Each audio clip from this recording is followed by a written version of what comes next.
Welcome back to another explainer. Today we're diving into something that is literally happening silently all around us, a giant invisible botanical plumbing system. We're going to be looking closely at the mechanics of exactly how plants absorb and transport water.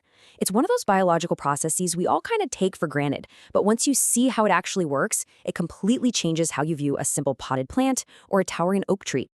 I mean, think about this for a second. How exactly does water defy gravity to keep a plant alive? If we humans want to pump water from the ground up to the top of a building, we need heavy-duty pipes, immense pressure, and massive mechanical pumps.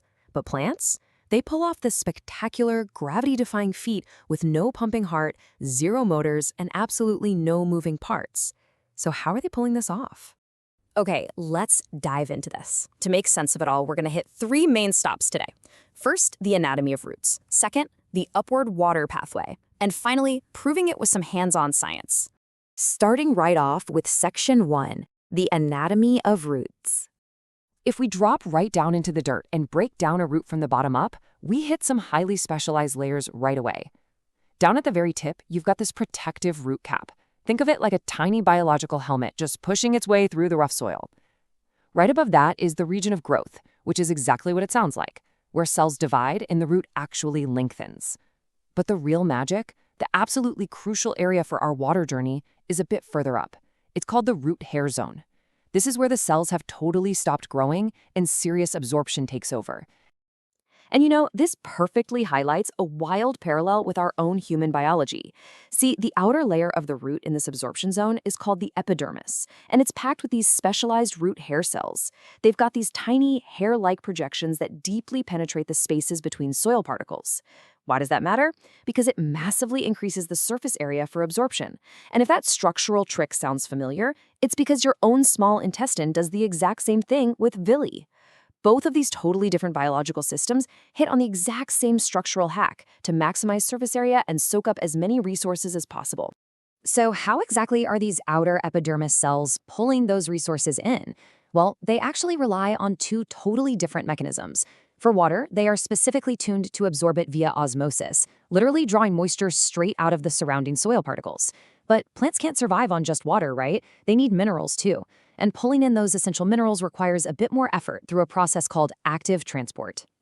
All right, so once that water and those minerals make it through the outer epidermis, they can't just sit there. They have to go somewhere. The internal layout of the root acts a lot like a highly organized transit station. Water moves inward from that epidermis, passing through a spongy space called the root cortex. And finally, right dead in the center of the root, it hits the central vascular bundle, which is made up of two crucial types of tissue, the xylem and the phloem. Which brings us perfectly to Section 2, the upward water pathway. Let's actually map out this upward commute for a single drop of water. It's basically a four-step journey. Step 1, water moves from the deep soil into those root hair cells down a concentration gradient. Step 2, it journeys inward into that root cortex we just talked about.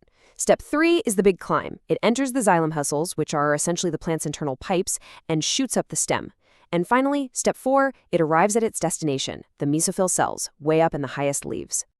Now, I gotta point out something super fascinating here, a real scientific mystery tucked right into Step 2 of that commute.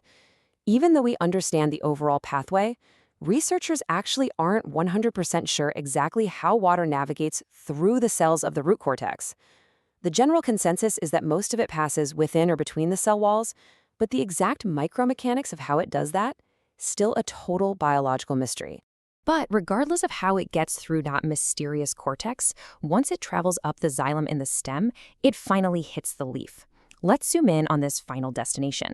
The xylem pathway doesn't just abruptly end. It's more like a major highway branching off into local roads. The water flows along the central midrib of the leaf, branches off into those intricate, sprawling leaf veins, the ones you can see if you hold a leaf up to the sun, and finally, it gets delivered to the individual mesophyll cells. And here is the whole so what of this entire elaborate journey. Photosynthesis. The water enters these mesophyll cells by osmosis, and the plant uses it, alongside carbon dioxide, to crank out glucose. Literally, this entire gravity-defying plumbing system exists for one reason: to deliver raw materials to the leaf so the plant can manufacture its own food and stay alive. It's brilliant. Okay, moving on to Section 3, proving it with science. What's really cool about all this biological theory is that you can actually see it in action with a super simple, real-world dye test on the shoot system. Here is the recipe. Step 1, you take a leafy shoot, celery works beautifully for this, and place it in a dilute stain like methylene blue. Step 2, just leave it exposed to the light for up to 24 hours.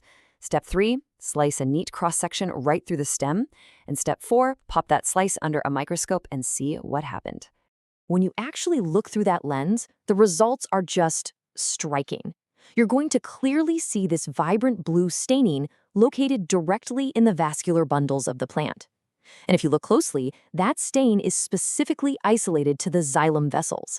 It is literally like watching a glowing dye trace the pipes hidden inside the walls of a house. In fact, if you leave it in the dye long enough, you might even see that blue color branching all the way out into some of the leaf veins. So, tying this visual evidence back to everything we've talked about, the results couldn't be clearer. This experiment definitively proves the exact function of those tissues. It shows us without a doubt that water moves up the stem, fighting gravity every single inch of the way to the leaves, entirely contained inside those specialized xylem vessels.